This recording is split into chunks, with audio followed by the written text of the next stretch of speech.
అందరికీ నమస్కారం. ఈరోజు కథ నిన్ను కోరి పార్ట్ 6 రచించిన వారు నళిని గారు. ఇక కథలోకి వెళ్తే అంతలో మిర్రర్ సరిచేస్తూ ఉంటే అందులో సిరి కనపడింది. అలాగే 2 నిమిషాలు చూశాడు సిరిని. తర్వాత డ్రైవింగ్ మీద దృష్టి పెట్టాడు వంశీ. సిరి మాత్రం సునీతతో మాట్లాడుతూ మధ్య మధ్యలో వంశీని చూస్తూ ఉంది. కాసేపటికి మండపానికి చేరుకున్నారు. అందరూ కార్ దిగారు. సిరి దిగుతుంటే తన చీర పళ్ళు కార్ డోర్లో ఇరుక్కుంది. దాంతో అమ్మా మీరు వెళ్ళండి, నేను వస్తాను అంది సిరి. సరే జాగ్రత్త, చీరని జాగ్రత్తగా తీ, లేకపోతే చిరుగుతుంది అని సునీతని తీసుకుని లోపలికి వెళ్ళింది. సిరి ఎంత ట్రై చేసినా చీర రాకపోవడంతో వంశీ సిరి దగ్గరకు వచ్చి కారులో లైట్ ఆన్ చేసి నెమ్మదిగా చీరని తీశాడు. థ్యాంక్స్ బాబా అంది సిరి. అని సిరి ఈ చీర అనగానే ఒక్కసారిగా గుండె ఆగిపోయింది సిరికి గుర్తుపట్టేశాడని. అంతలో మళ్ళీ వంశీనే, ఇది అక్కడ షాప్లో చూశాం కదా, నువ్వు తీసుకోలేదుగా, మరి నీ దగ్గరికి ఎలా వచ్చింది అన్నాడు సీరియస్గా. దాంతో కంగారు పడింది సిరి. అది అప్పుడు ఆ షాప్లో కూపన్ ఇచ్చి లక్కీ డ్రా తీస్తామన్నారు. తీసినప్పుడు నా పేరు వచ్చిందని ఫోన్ చేస్తే ఈ అడ్రస్ ఇచ్చాను, అందుకని ఇక్కడికి పంపారు అంది. సరే లోపలికి వెళ్ళు అన్నాడు వంశీ. సరే అని లోపలికి వెళుతూ హమ్మయ్య అనుకొని వీడి జ్ఞాపక శక్తి మండిపోను, ఒక్క నిమిషంలో ఎంత కంగారు పెట్టాడు అని ముద్దుగా తిట్టుకుంటూ లోపలికి వెళ్ళింది. తను వెళుతుంటే ఏదో ఆలోచిస్తున్న వాడిలా అలాగే చూస్తూ నిల్చున్నాడు వంశీ. ఇంతలో తన ఫోన్ రింగ్ అవ్వడంతో ఆన్ చేసి సిరి వెళ్ళిన వైపే చూస్తూ మాట్లాడాడు. పెళ్లి కార్యక్రమాలు మొదలుపెట్టారు. ముందు అమ్మాయితో గౌరీ పూజ చేయించి తర్వాత పెళ్లి తంతు మొదలైంది. అక్కడ సందడిగా ఉంది సిరికి.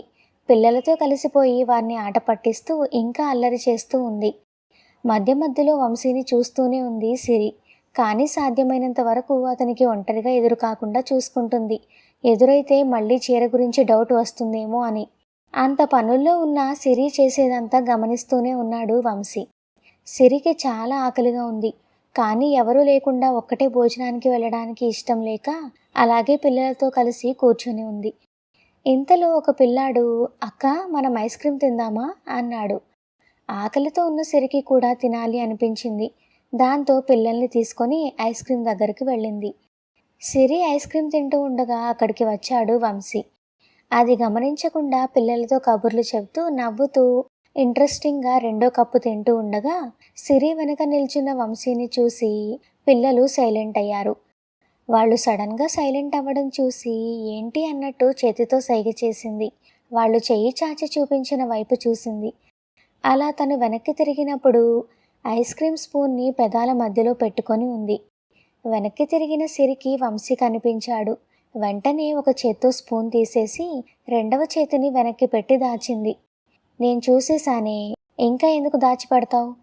వంశీ అలా అనేసరికి అదోలా నవ్వింది. ఎన్ని తింటావు, మిగిలిన వాళ్ళకు ఉంచవా అన్నాడు. దాంతో నోరు తెరిచి చూస్తూ ఉండిపోయింది. అలా చూస్తూ నిలబడిపోయిన సిరిని చూసింది చాలు, నోరుమొయ్ అని సిరి పెదవులు మూసి వెళ్ళబోయాడు వంశీ. హా, అంటే ఏంటి నీ ఉద్దేశం?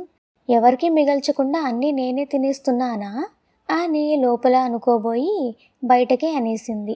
దాంతో వెళుతున్న వంశీకి సిరి మాటలు వినబడి వెనక్కి తిరిగి ఏంటి అన్నాడు. దాంతో లోపల అనుకోవాల్సిన మాటను బయటకు అనేశాను అని నాలుక ఖర్చుకొని హిహిహి అని తలగొక్కుంటూ నవ్వింది. అది చూసి వంశీకి కూడా నవ్వొచ్చింది. కానీ నవ్వకుండా వెళ్ళిపోయాడు. కాసేపటికి సిరి కూడా పెళ్లి దగ్గరకు వెళ్ళింది. సునీత దగ్గరకు వెళ్ళి కూర్చుంది. అప్పుడే జీలకర్ర బెల్లం పెట్టిస్తున్నారు పంతులు గారు. దాంతో అక్షింతలు వేస్తున్నారు. అవి సునీత పక్కన కూర్చున్న సిరి మీద కూడా పడుతున్నాయి. తలపైన పడిన అక్షింతలన్నీ విదిలించుకోబోతుంటే అలా విదిలించకమ్మా, అలా పెళ్లి కాని అమ్మాయిల తలపైన పెళ్లి అక్షింతలు పడితే ఆమెకు కళ్యాణ గడియలు దగ్గర పడతాయని అంటారు అని. ఇక్కడ ఎవరినైనా చూసి పెళ్లి చేయమంటావా చెప్పు, నాకు కూడా బాగా కలిసొస్తుంది అని పంతులు గారు అనడంతో అందరూ నవ్వారు. దాంతో సిరి సిగ్గుపడి వంశీ కోసం చూసింది. ఓ పక్కన నించోని 2 అబ్బాయిలతో మాట్లాడుతూ కనిపించాడు. సిగ్గుపడుతూ వంశీని చూస్తూ ఉండిపోయింది సిరి. కాసేపటికి పక్కన అబ్బాయి ఏదో చెప్పేసరికి నవ్వుతూ పక్కకి తిరిగి చూసిన వంశీకి సిరి తన్నే చూస్తూ ఉండడంతో ఏంటి అన్నట్టు కళ్ళతో సైగ చేశాడు. దాంతో చూపు పక్కకి తిప్పుకుంది సిరి. కానీ వంశీ అలా నవ్వుతూ వెనక్కి తిరిగినప్పుడు సిరి మనసులో ఏదో తెలియని అలజడి కలిగింది. మంగళసూత్రం కట్టించే టైం దగ్గర పడేసరికి అమ్మా, నాకు 2 తాంబూలాలు ఇప్పిస్తారా, తలంబ్రాలు పోసుకోవాలి అని సుశీలని అడిగారు పంతులుగారు. సుశీల సరే అని సిరి, సునీత రూమ్లో 2 తాంబూలాలు ఉండాలి, తీసుకురా అని చెప్పింది. అలాగే అని సిరి రూంలోకి వెళ్ళి చూసింది. కానీ తనకు అవి ఎక్కడా కనబడలేదు. అమ్మని అడుగుదామని వెళ్ళబోతూ పైకి చూసింది. అవి అల్మరా పైన ఉన్నాయి. ఓ, అక్కడున్నాయా అని వాటిని అందుకోవడానికి కుర్చీ కోసం చూసి, కానీ అక్కడ కుర్చీ లేదు, స్టూల్ ఉంది. దానిపైకి ఎక్కింది. అయినా అందకపోవడంతో కాళ్ళు పైకెత్తి వేళ్ల మీద నిలబడి తీయబోతుంటే అత్తయ్య అంటూ లోపలికి వచ్చాడు వంశీ. సడన్గా పిలిచేసరికి కంగారు పడిన సిరి ఎవరా అని వెనక్కి తిరిగి చూడబోయి పడిపోబోయింది. దాంతో కంగారుగా వచ్చి పడబోయిన సిరిని పట్టుకున్నాడు వంశీ. పడిపోయానని కళ్ళు మూసుకుంది సిరి. అలా కళ్ళు మూసుకున్న సిరి భయంతో వంశీ షర్ట్ని గట్టిగా పట్టుకుంది. కళ్ళు మూసుకున్న సిరిని అలాగే చూస్తూ ఉండిపోయాడు వంశీ. ఎంతసేపటికి కింద పడకపోవడంతో ఏమైందా అని ఒక కన్ను తెరిచి చూసేసరికి తననే చూస్తూ తనకి చాలా దగ్గరగా కనిపించాడు వంశీ. అతనలా చూస్తూ ఉండడంతో సిగ్గుపడి వదులు అంది. దాంతో చటుక్కున వదిలేశాడు వంశీ. అతనలా వదిలేయగానే కింద పడి అబ్బా అని అరిచింది సిరి. అది చూసి గట్టిగా నవ్వాడు వంశీ. అతనలా నవ్వేసరికి కోపం వచ్చింది సిరికి. నన్ను పడేసింది కాకుండా నవ్వుతావా, ఉండు నీ సంగతి చెప్తా అని లేవబోయి నొప్పితో మూలిగి లేవబోయే ప్రయత్నం మానుకుంది. వంశీ నవ్వు ఆపుకుంటూ అసలు నువ్విక్కడేం చేస్తున్నావే అన్నాడు. పంతులుగారు తలంబ్రాలు పోసుకోవడానికి తాంబూలాలు కావాలి అన్నారు. అమ్మ వాటిని తీసుకురమ్మంటే సరే అని వచ్చి చూస్తే అవి పైన ఉన్నాయి. వాటిని స్టూల్ ఎక్కి అందుకోవడానికి ట్రై చేస్తుంటే ఇంతలో నువ్వొచ్చి పడేశావు అని ఏడుపు మొహం పెట్టింది. సరే సరే, ఇక ఏడుపు ఆపి పైకిలే అని చెయ్యి ముందుకి చాపాడు. సిరి కూడా వంశీకి చెయ్యి అందించి లేవడానికి ట్రై చేసింది. కానీ తన వల్ల కాల. కింద పడ్డం వల్ల నడుము కాలు నొప్పి పుడుతున్నాయి. దాంతో సిరికి దెబ్బ తగిలిందని అర్థమై అయ్యో ఏమైంది సిరి, బాగా నొప్పి పుడుతుందా అని అడిగాడు కంగారుగా వంశీ. అవును అన్నట్టు తల ఊపింది సిరి. దాంతో వంశీ సిరిని 2 చేతులతో ఎత్తుకొని స్టూల్ పైన కూర్చోపెట్టాడు. అలా వంశీ తన్ని ఎత్తుకోవడానికి అతని చేత్తో నడుము పట్టుకున్నప్పుడు సిరికి ఒళ్ళు జల్లుమంది. దాంతో కొంచెం ఇబ్బంది పడింది సిరి. సిరిని స్టూల్ పైన కూర్చోపెట్టి ఎక్కడ నొప్పి పుడుతుందని అడిగాడు వంశీ. దానికి సిరి పాదం చూపించింది. వంశీ మోకాళ్ళ మీద కూర్చొని సిరి పాదాన్ని సరిచేస్తూ సిరి కళ్ళలో కళ్ళు పెట్టి చూస్తూ సడన్గా పాదాన్ని గట్టిగా లాగాడు. దాంతో సిరికి నొప్పి పుట్టి వంశీ భుజాన్ని గట్టిగా పట్టుకొని ఆ అని గట్టిగా అరిచింది. ఇప్పుడు చూడు, నొప్పి ఇంకా ఉందా అన్నాడు సిరి కాలుని అటు ఇటు కదిపి చూసి. ఆహా అంది. ఇంకా ఎక్కడ నొప్పి అన్నాడు వంశీ. దాంతో ఫాస్ట్గా నడుం చూపించబోయి మళ్ళీ ఆగిపోయి ఇంకేం లేదు అంది సిరి. సూటిగా సిరిని చూస్తూ పైకి లేచాడు వంశీ. ఇంతలో సిరి ఎంతసేపు అంటూ లోపలికి వచ్చింది సుశీల. సిరి తీరికగా కూర్చొని ఉండడం చూసి ఏంటే, నీకు చెప్పిన పనేంటి, నువ్వు చేస్తున్నదేంటి? అమ్మా అది అని సిరి ఏదో చెప్పబోయేలోపు అత్తయ్య, అది నువ్వు చెప్పిన పని చేయబోతూనే కింద పడింది. హా అంటూ వంశీ వైపు చూసింది సుశీల అర్థం కాక. దాంతో వంశీ నవ్వి జరిగింది చెప్పాడు. దాంతో సుశీల కూడా నవ్వి సరే అవి నేను తీసుకొని వెళ్తాను, నువ్వు నిదానంగా రా అని సిరికి చెప్పి అవి తీసుకొని వెళ్ళిపోయింది. హా, ఇప్పుడు నొప్పి తగ్గిందా అని అడిగాడు వంశీ. అని తల తిప్పింది సిరి. సరే నేను వెళ్తున్నాను, నువ్వు కొంచెం సేపు రెస్ట్ తీసుకో, నీకేమైనా కావాలి అంటే నాకు ఫోన్ చేయి, ఓకేనా? ఓకే అంది సిరి. దాంతో వంశీ వెళ్ళిపోయాడు. కానీ సిరికి నడుం నొప్పిగా ఉండడంతో చిన్నగా లేచి పక్కన బెడ్ పైన పడుకుంది. కాసేపటి తర్వాత వంశీ బయట పనుల్లో బిజీగా ఉన్నాడు. సుశీల వంశీ దగ్గరకు వచ్చి సిరి పొద్దునుండి ఏం తినలేదు వంశీ, దానికి భోజనం పంపించు రూమ్లోకి అంది. సరే అత్తయ్య, నేను చూసుకుంటాను, నువ్వు వెళ్ళు అన్నాడు. భోజనం తీసుకొని తనే వెళ్ళాడు సిరి దగ్గరకు. తను రూంలోకి వెళ్ళేసరికి సిరి పడుకొని ఉంది. సిరి అని పిలిచాడు వంశీ. కానీ సిరి పలకలేదు. అక్కడ పెళ్లితంతు ముగిసింది. ఇంకా అప్పగింతలు పనిలో బిజీగా ఉన్నారు అందరూ. తర్వాత సునీతని అత్తగారింటికి పంపించడానికి కావలసిన ఏర్పాట్లు జరుగుతున్నాయి. సుశీల దగ్గర ఉండి సునీత సామాన్లన్నీ కారులో పెట్టేస్తుంది. ఇంకా మగపెళ్లి వారికి ఏమైనా పంపడం మర్చిపోయామేమో అని చెక్ చేసి వాటిని కూడా మగపెళ్లి వారి కారులో పెట్టించింది. అక్కడ పనంతా అయిపోవడంతో తను కూడా అప్పగింతల దగ్గరకు వెళ్ళింది. అక్కడ అందరూ సునీతను అప్పగించి కన్నీళ్లతో వదల్లేక సునీతను సాగనంపే ప్రయత్నం చేస్తున్నారు. ఇక్కడ పిలిస్తే సిరి పలకకపోవడంతో సిరికి తెచ్చిన భోజనం ప్లేట్ పక్కన పెట్టి సిరిని తట్టి లేపాడు వంశీ. అయినా లేవకపోవడంతో కంగారు పడ్డాడు వంశీ. సిరి సిరి అంటూ గట్టిగా చెంపల మీద తడుతూ పిలుస్తూ ఉంటే ఎప్పటికో హా అంది. దాంతో ఊపిరి పీల్చుకున్నాడు వంశీ. నెమ్మదిగా సిరిని లేపి కూర్చోపెట్టాడు. తర్వాత ఏమైంది సిరి అని మంచినీళ్లు తాగించాడు. నీళ్లు తాగి ఏమైందేంటి, హ్యాపీగా నిద్రపోతుంటే లేపేసి అంది సిరి. నిద్ర? ఓసిని తింగర్దానా, ఇది నిద్ర కాదే, దీన్ని కళ్ళు తిరిగి పడిపోవడం అంటారు. హా? ఏంటి, నేను కళ్ళు తిరిగి పడిపోయానా? నాకేమీ కాలేదుగా. లేకపోతే ఇందాక నేను పడ్డప్పుడు నా తలకేమైనా దెబ్బ తగిలిందా అని కంగారుగా తన్ని తాను తడిమి చూసుకుంటూ ఉంది.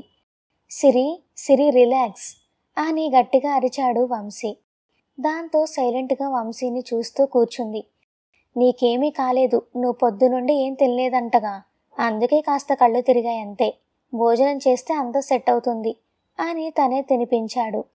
సిరికి ఆకలిగా ఉండడంతో తను కూడా సైలెంట్గా తినింది. అక్కడ పెళ్లివాళ్లు వెళ్ళిపోవడంతో సిరి దగ్గరకు వచ్చింది సుశీల. రూంలోకి రాబోతూ అక్కడ జరుగుతుంది చూసి ఒక క్షణం ఆగిపోయి తర్వాత ఆనందంగా అనిపించి సిరి అంటూ లోపలికి వచ్చి ఇప్పుడెలా ఉంది అని అడిగింది. బాగుంది అని చెప్పింది. మళ్ళీ ఇదంతా చెప్తే కంగారు పడుతుంది అని చెప్పలేదు సిరి. సిరి అలా ఎందుకు చెప్పిందో వంశీకి అర్థమై సైలెంట్గా ఉన్నాడు. నీదైపోతే మనం కూడా బయలుదేరదాం అంది సుశీల. అంటే సునీ వాళ్ళు వెళ్ళిపోయారా అని అడిగింది సిరి. ఇప్పుడే వెళ్ళారు. ఓకే అంది సిరి. హా, వంశీ నువ్వు భోజనం చేశావా? లేదత్తయ్య, ఇందాక జ్యూస్ తాగాను, ఆకలిగా లేదు. సరే, ఆ ప్లేట్ నాకిచ్చి నువ్వు వెళ్ళి చేయి కడుక్కో అంది సుశీల. ప్లేట్ సుశీలకి ఇచ్చి హ్యాండ్ వాష్ చేసుకొని బయటికి వెళ్ళాడు వంశీ. సిరి భోజనం చేశాక సిరి సుశీల ఇద్దరూ బయటకు వచ్చారు. అక్కడ వాళ్ళెవరూ కనబడకపోయేసరికి అమ్మమ్మ వాళ్ళెక్కడా? వాళ్ళు వెళ్ళిపోయారు, నేనే వెళ్ళమన్నా. వంశీ ఉన్నాడుగా, అందుకే వాళ్ళని వెళ్ళమన్నా. ఇంతలో వంశీ కారు తీసుకొని వచ్చాడు. ఇద్దరూ ఎక్కడంతో కారు ముందుకు పోనిచ్చాడు. ఇంటికి వెళ్ళేసరికి సిరి నిద్రపోయింది. లేపబోయింది సుశీల.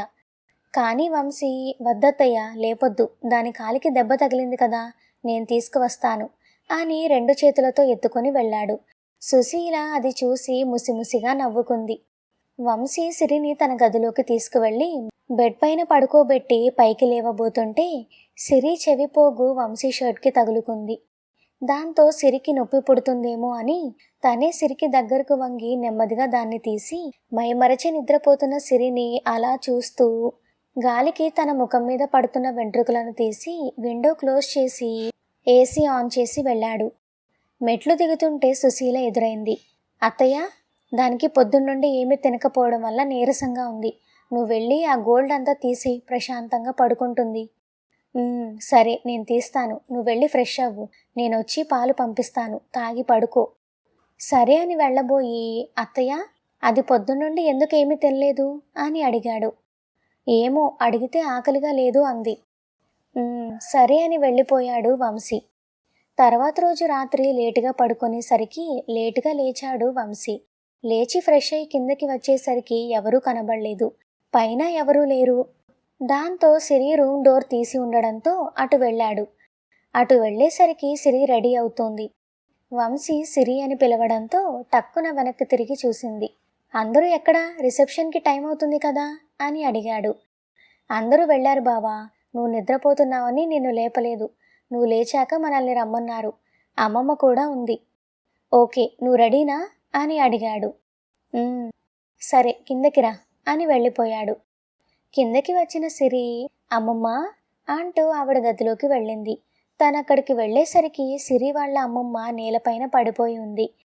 అది చూసి సిరి కంగారుగా అమ్మమ్మ అంటూ పరిగెత్తుకుంటూ దగ్గరికి వెళ్ళి ఆమెను లేపడానికి ప్రయత్నం చేసింది.